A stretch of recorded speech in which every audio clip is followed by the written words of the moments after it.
With the playoffs still in sight, the Seahawks certainly will need some help to make it happen. They also might be missing some key players on both sides of the football with a lengthy injury report. We're going to be breaking it all down heading into Sunday's season finale here on our Blue Friday edition of Locked On Seahawks. You are Locked On Seahawks, your daily Seattle Seahawks podcast. Part of the Locked On Podcast Network, your team every day.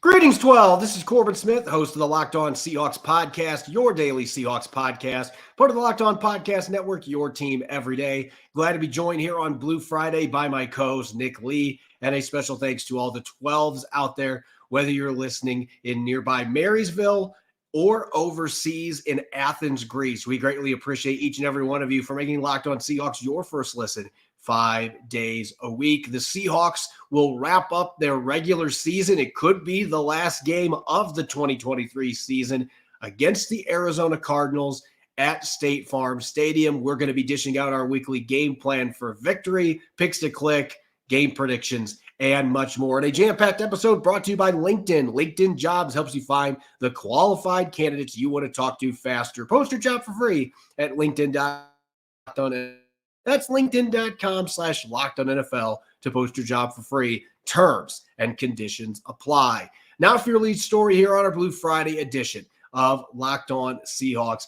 The playoffs still are within reach for Seattle heading into the final week. Certainly going to need some help. The Green Bay Packers slipping up against the Chicago Bears is one of the prerequisites that must happen for the Seahawks to get into the playoffs this weekend. But most importantly, they've got to go to Arizona, the house of horrors that is State Farm Stadium, and they've got to get a road win, take care of their own business first. And Nick, there is a good chance that Seattle's going to have to do this without a number of starters. One player that we already know, it'd be a stunner if he plays this weekend.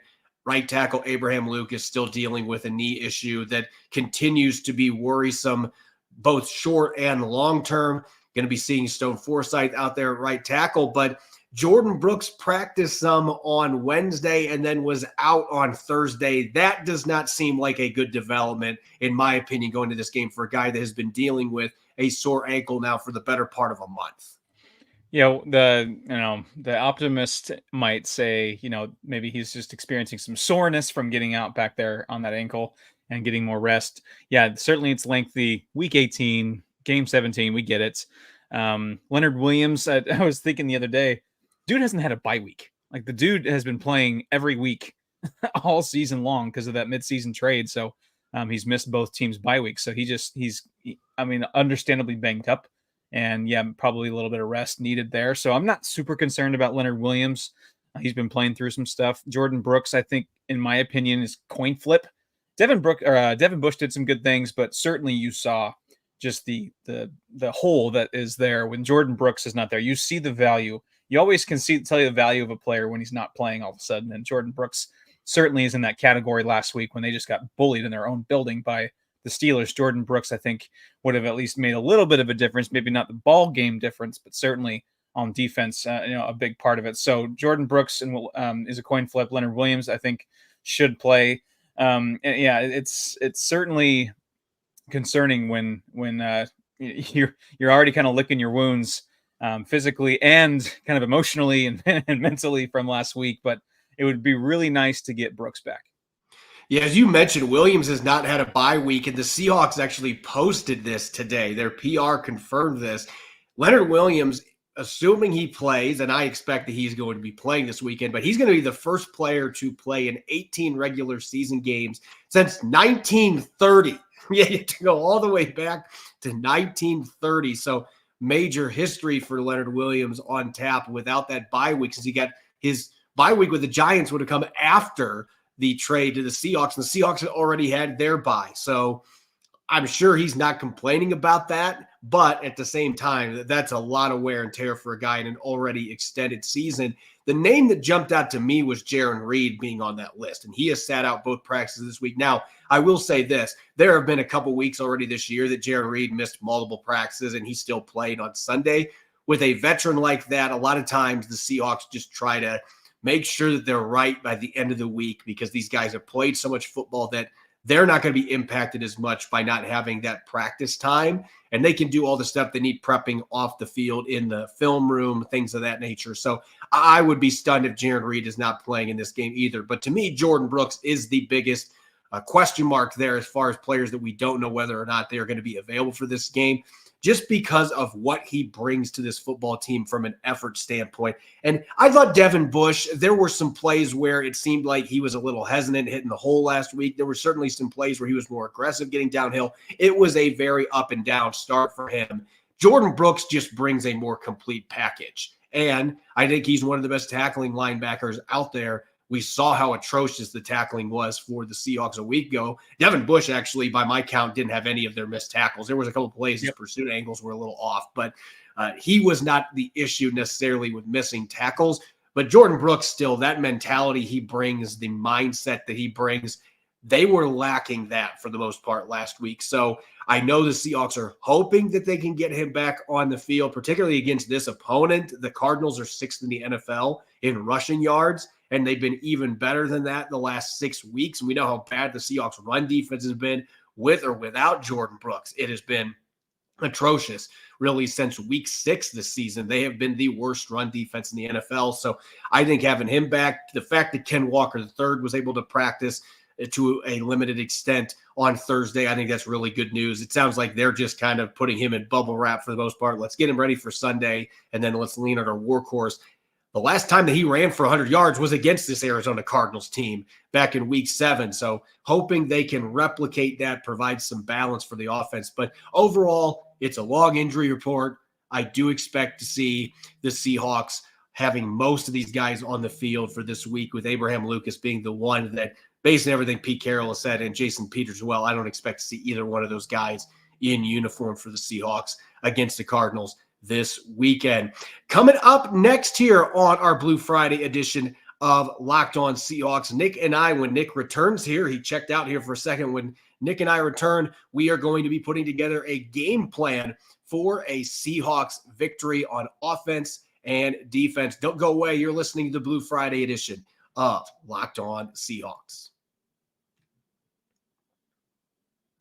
This episode is brought your way by FanDuel. The NFL regular season is wrapping up, but there's still time to get in on the action with FanDuel, America's #1 sportsbook. Right now, new customers get $150 in bonus bets with any winning $5 moneyline bet. That's $150. If you've been thinking about joining FanDuel, there's no better time to get in on the action. The app is so easy to use. There's a wide range of betting options that can easily be found in the Parlay Hub, including spreads to the Seahawks being a slim favorite on the road over the Cardinals in Week 18, player props such as DK Metcalf's reception totals this weekend, over-unders, and more. Visit FanDuel.com/lockedon and make your first bet a layup. FanDuel, official partner of the NFL. You're listening to the Blue Friday edition of Locked On Seahawks. I'm your host, Corbin Smith. We'll soon be rejoined by Nick Lee. I think that the wind is messing with the internet connection again in the Pacific Northwest, but we hope to have him back on here momentarily. The two of us are going to be diving into our weekly game plan here in a moment. A special thanks to all the 12s, as always, for making Locked On Seahawks your first listen 5 days a week. We greatly appreciate it. And make sure to check out Locked On has officially launched the first ever national sports 24/7 streaming channel on YouTube. Locked On Sports Today is here for your 24/7 coverage of the top sports stories of the day with local experts of Locked On, plus our national shows covering every league. Go to Locked On Sports Today on YouTube and subscribe to the first ever national sports 24/7 streaming channel. All right, Nick, welcome back. I believe that the wind was probably toying with your connection again. The Pacific Northwest is just this time of year that tends to happen. Let's get to our weekly game plans for victory. And the Seahawks did beat the Cardinals earlier this year, 20-10 at Lumen Field, but that was without Kyler Murray, without James Conner, two of the most important players for the Cardinals on offense. And that was when the Seahawks were still playing a semblance of run defense at that point. And really, Nick, ironically, that was the game that kind of jump-started this unraveling on defense for the Seahawks, because the Cardinals averaged 5.1 yards per carry in that game and well over 100 rushing yards. And ever since then, the Seahawks have easily been the worst team in the NFL defending the run. And the Cardinals were able to do that without James Conner. That's obviously got to be priority 1, 2, and 3 going into this game, trying to figure out how can we fix this run defense that has been a sieve for better than 2 months. Really, it's gut check time. It's pride check time on defense. If you can't stop a team with nothing to play for, with your season on the line, your playoff hopes on the line, that's an indictment on this team from top to bottom, from John Schneider, Pete Carroll, all the way down to the practice squad. Something's rotten in the barrel at that point.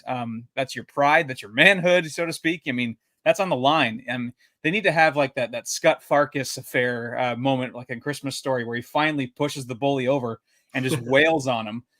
The run defense needs to have that, because really it's so hard to watch. And unfortunately, the Cardinals do a lot of things well on the run game that the Steelers did. The gap run schemes, the power schemes, the things that gave the Seahawks fits.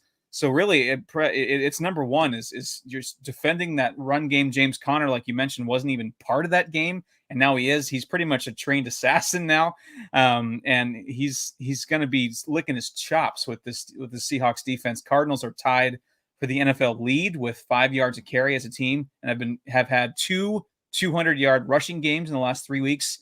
It could get ugly if the Seahawks show up in a similar way they did against the Steelers. It'll be embarrassing.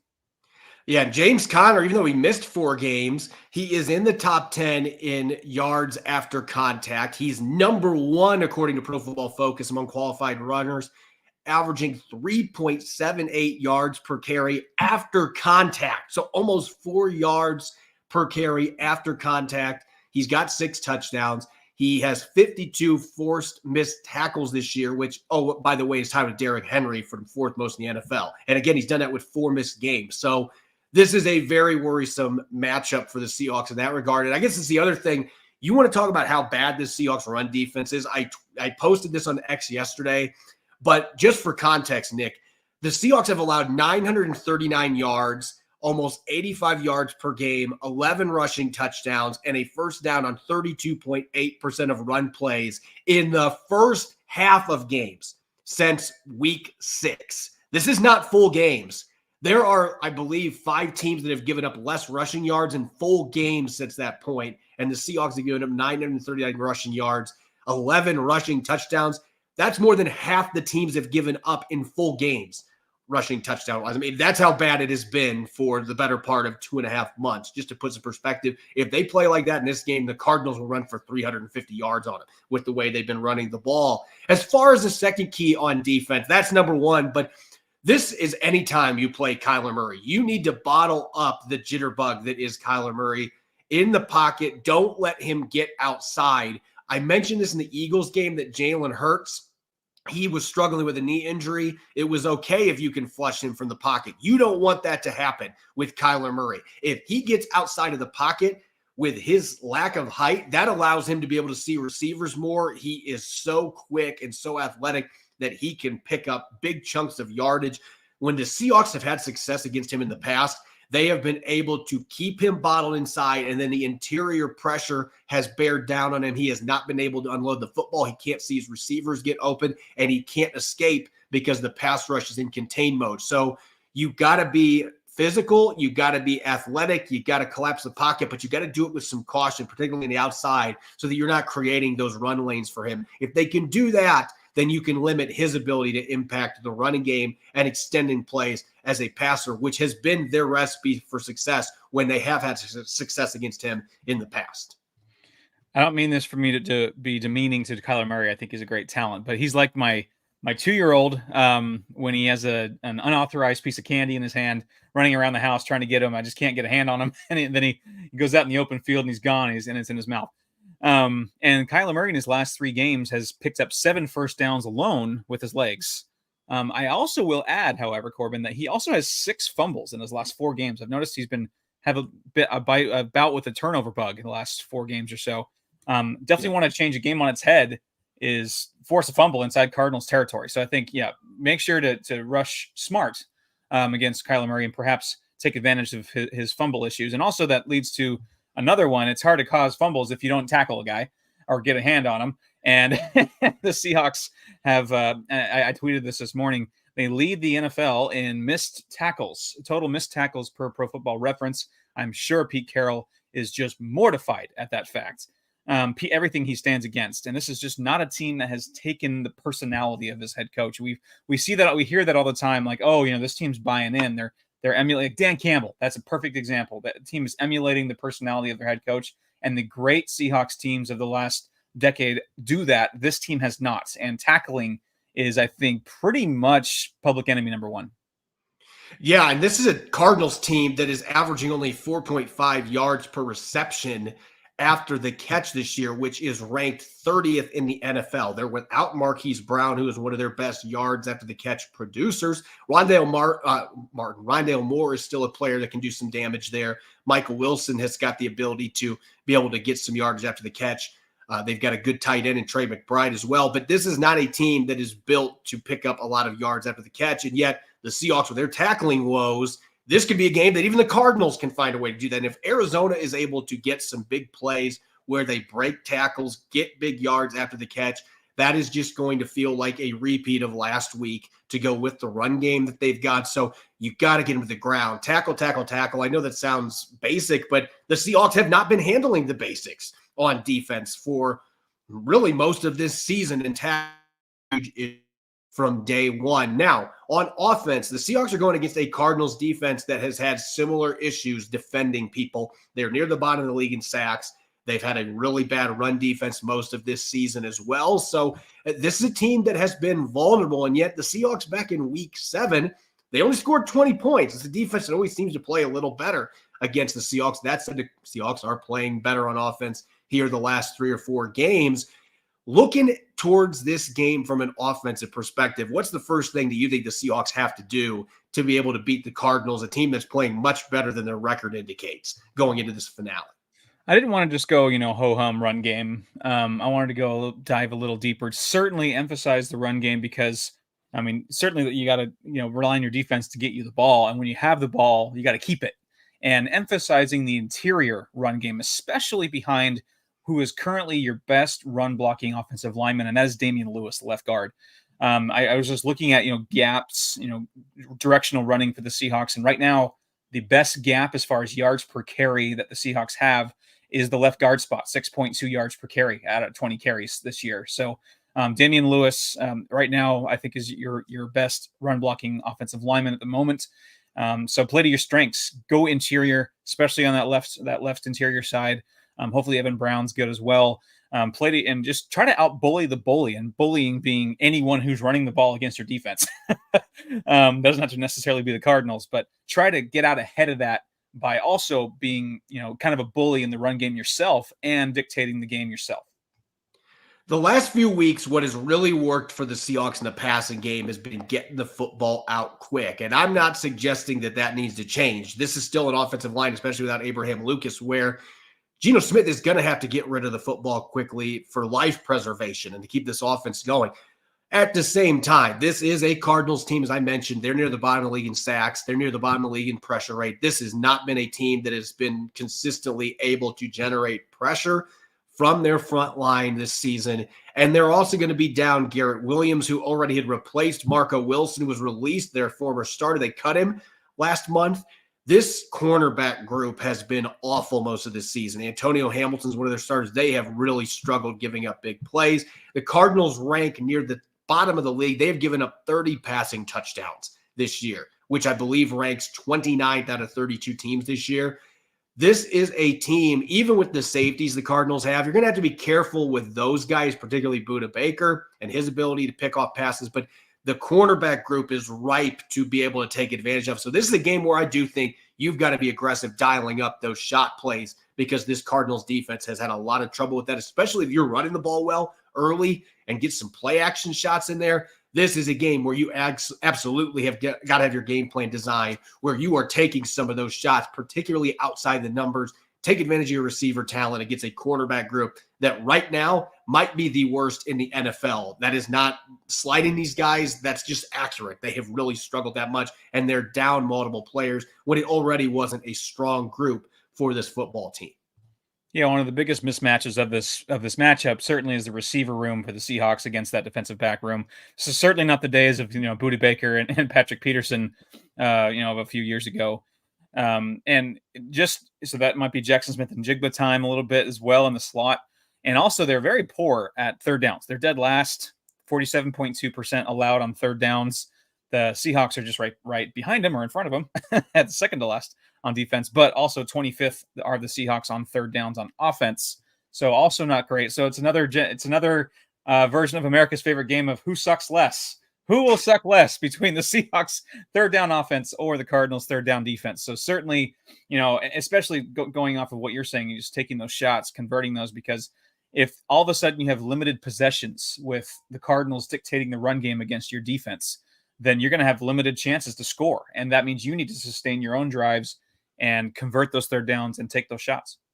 Yeah, I really think moving the chains is going to be critical in this game, because I don't trust this defense right now to be able to shut down or even manage a running game for an opponent, especially when the Cardinals are going to come into this game with a far superior quarterback. I mean, no offense to Mason Rudolph, but Kyler Murray is a far more talented quarterback, at least. I don't have confidence in that defense being able to hold up against James Conner and company. So the Seahawks are going to have to be able to sustain drives, hold on to the football.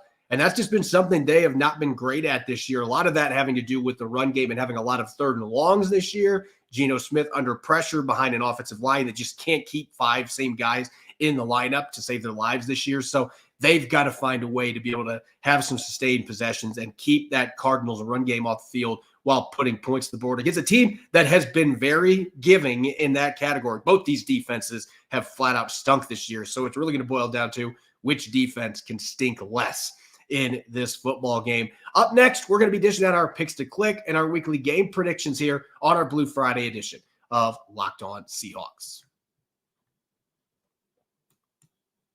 This episode is brought your way by LinkedIn Jobs. When you're hiring for your small business, you want to have as many top-tier candidates as possible to interview. That's why you have to check out LinkedIn Jobs. LinkedIn Jobs offers all the tools to help find the right professionals for your team faster and for free. When I was managing a site at SI, LinkedIn Jobs was my go-to to post writing positions, and I landed some of the best candidates. They made the process easy and seamless. LinkedIn isn't just another job board. LinkedIn has a vast network of more than 1 billion professionals, and that makes it the best place to hire. Hiring is easy when you have that many quality candidates. So much, in fact, that 86% of small businesses get a qualified candidate within 24 hours. LinkedIn knows small businesses have a bunch of hats on and don't necessarily have the time or resources to hire. Thankfully, with LinkedIn, that process is intuitive. It's quick. It's easy. LinkedIn Jobs helps you find the qualified candidates you want to talk to faster. Post your job for free at linkedin.com/LockedOnNFL. That's linkedin.com/LockedOnNFL to post your job for free. Terms and conditions apply. Happy Blue Friday to all the 12s out there, and thank you for listening to the Locked On Seahawks podcast. I'm your host, Corbin Smith. Glad to be joined for today's show by my co-host, Nick Lee. And a special thanks to each and every one of the 12s out there. Thank you for making Locked On Seahawks your first listen 5 days a week, all season long. We're hoping that there will be more games coming out of this weekend, but the Seahawks have to take care of business first against the Cardinals, and then they need the Bears and Justin Fields. Seahawks fans have to be rooting hardcore for the Bears this weekend to go into Lambeau and get the win against the Green Bay Packers. Let's talk picks to click. And at this point, Nick, I have given up on this tight end room because every time I pick a tight end, and if I would have picked Noah Fant last week, I would have been doing great, but I just need to stop thinking that Will Dissly is ever going to be part of this passing game again. He's just become an afterthought in the passing game and very rarely gets involved. So I had an awful week last week. And really, if you picked any defensive player not named Leonard Williams, you were probably in trouble too with the way the defense played. So let's see if we can both hit the reset button here. Our last regular season and probably, potentially our last picks to click for the entire year. Who are you going with on offense against the Cardinals and why? Well, I'm certainly not going with a safe pick, that's for sure. I'm going to go with the guy who had his best game of the season the last time these two teams met, and that is Jake Bobo. And he had 4 catches for 61 yards, and arguably, I know the touchdown by Jackson Smith and Jigba to win the game against the Eagles was really cool, and his one against the Browns was really cool. But as far as pure, degree of difficulty, that touchdown by Jake Bobo against the Cardinals was one of the more impressive catches I've seen in a long time. So hopefully, he sees that Cardinal red again and he has a good game. And so I'm going to kind of bank on that. And like we've mentioned, the defensive backs for the Cardinals have really struggled. Their injuries, and when those that are healthy are underperforming. So I'm going to go Jake Bobo, a little bit off the beaten path a bit, but I'm feeling good about his chances, especially as he's playing a team he's already performed well against. You went with a real wild card. I'm going to go safe this week because every time I've gone with a wild card recently, it has blown up in my face. So I'm going to go with somebody that's maybe been the most consistent pick to click this year, even with the run game inconsistency. Ken Walker III, the last game that he ran for over 100 yards, I mentioned this earlier in the show, it was that first matchup against the Arizona Cardinals. And the Cardinals are now down to 3rd and 4th string linebackers. They are missing guys along their defensive line that are on injured reserve.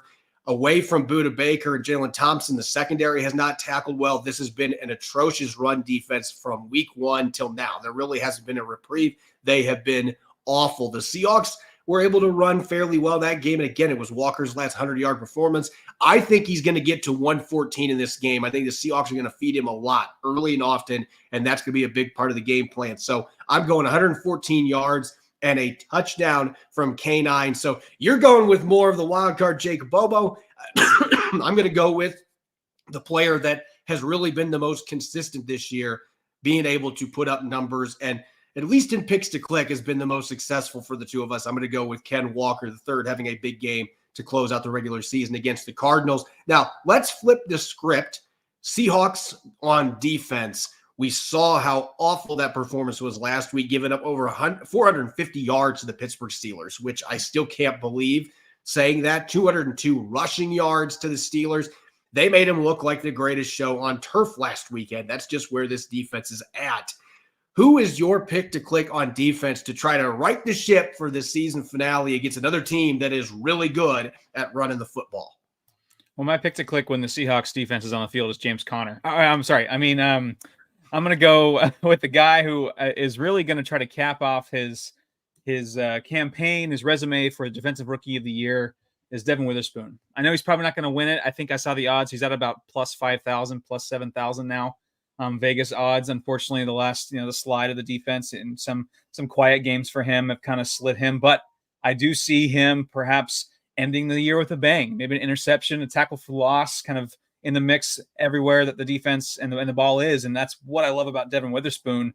He's always involved. And right now the Seahawks need anyone involved on defense. So I can always count on Devin Witherspoon for that.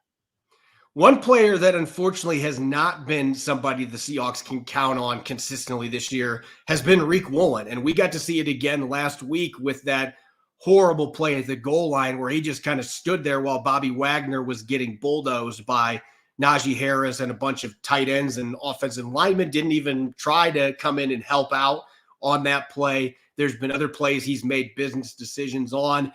I just have a feeling that Riq Woolen has seen some of the comments out there, and they're justified this week. It's not like this is angry fans with pitchforks for no reason. He has just not played to the expectation this year, but he has always played well against the Arizona Cardinals. He intercepted Kyler Murray at home last year. He had a really good game against DeAndre Hopkins in Arizona last year. I just have a feeling that this is going to be a game where Riq Woolen is going to step up and maybe some of the pressure from the outside as well. The fact that he already has been benched once. I've got him getting a pick and a pass breakup in this game, 5 tackles. I think Riq Woolen's going to have one of his better games of the season going back to Arizona, a place that he has played well in his previous game that he played there. So I like his chances to bounce back some. I just think this is a game that caters well. The Cardinals are still going to try to throw the football. They're going to try to get some plays on the outside. They're without Marquise Brown, their best receiver. This is a game that Riq Woolen should be able to get his hands on the football at least 1 or 2 times. And hopefully he will be ready to come up and make tackles. There have been games this year where he has been willing to, and then there's been games like last week where he hasn't. It's just been inconsistent mindset. As far as game predictions go, as we've mentioned throughout the week, the Seahawks need to win this game, and they need the Bears to beat the Packers to get into the postseason. Nick, do you see the Seahawks getting to 9-8 for a second straight year and at least giving themselves a chance at a postseason berth? Or is this Cardinals team just the wrong matchup at the wrong time for a team that has not been able to stop the run this year? Well, I watched what the Cardinals did to the Eagles in Philly. I watched what the Steelers came into Seattle and did at the Seahawks' own house. Like I mentioned, Cardinals have run for 200 plus in the last 3 weeks twice. I don't like that. I have a sinking feeling. The Seahawks are on their heels. They're soft, and their heart and desire are coming into question, rightfully so. And the Cardinals would love nothing more, with nothing else to play for, than to play spoiler. I mean, the Seahawks lose, they're done. I mean, either way. This, it's kind of giving me 2017 vibes against Cardinals last week of the year. Cardinals kind of pull the rug out from under you. 24-20. Unfortunately, I see the Cardinals winning this game. They can play bully ball better than the Seahawks can. Maybe not to the level of the Steelers, but I think they saw what the Steelers did, and also the Cardinals can do that as well. They just did it to the defending NFC champions in their own building. So, I just don't like the matchup. 24-20 Arizona, unfortunately. Yeah, I was leaning that direction too going into this show, but I think there's a couple things that give the Seahawks a chance to win this game that they didn't have in their favor last week. The Cardinals don't have a George Pickens. They do not have that elite receiver, potential top 5 talent. They don't have that kind of a player on the outside right now. They're also going to be missing DJ Humphries, their starting left tackle, who tore his ACL last week. Now, Kelvin Beachum has started a lot of games in this league, but still, that is a big loss for their offensive line. It feels like this is a game. If Pete Carroll was trying to cater to explosives last week, like, you have got to be putting guys up. You are run on us. I expect the Cardinals are going to find success running the football because the Seahawks defense has not shown that they can consistently make plays against the run. But I've also seen this Cardinals team give up a lot of points and a lot of yardage. I don't think they have anywhere near the talent that the Steelers have, at least on that front line. And so I think Geno Smith wins this game for the Seahawks. I think Seattle's going to be able to get some of those shot plays in the passing game. I think they're going to be able to run the football. They're going to have some balance. This, to me, is going to be a game unlike last week. I mean, the offense played well, but I think this week, the defense is going to be able to get just enough stops with the offense putting points on the board that I've got the Seahawks winning 28-23. That might seem on the lower scoring end, but I think both teams are going to be able to run the football, which is going to make it that the clock is going to be chewed up a little quicker. I don't see this being that track meet back and forth, but I do think the Seahawks are going to get some big chunk plays in the passing game. And to me, the difference is going to be Geno Smith is going to have a great game. And I think Kyler Murray will be solid, but I think the Seahawks will find a way to coax him into a turnover or two. So it's going to be close. I can definitely see the Cardinals winning this game, but I think the Seahawks are going to come in with a little bit of a chip on their shoulder. And I think the offense is going to carry them to the victory. We shall see when the two teams meet at State Farm Stadium on Sunday afternoon for the season finale. As always, you can follow me on X and Threads at Corbin Smith NFL. You can follow Nick at NickLee51. Make sure to subscribe and follow Locked On Seahawks on YouTube and wherever you listen to your podcast to make sure you don't miss a single episode. Don't forget, coming up on Sunday, win or loss, playoffs or no playoffs, there's going to be a post-game show, and I'm going to be diving into key storylines, of course, talking what happened playoff-wise. Going to have our game balls, 3 up, 3 down, in a jam-packed post-game episode a few hours after the final whistle in Glendale. Make sure you're listening in and enjoy the rest of your Friday. Go Hawks.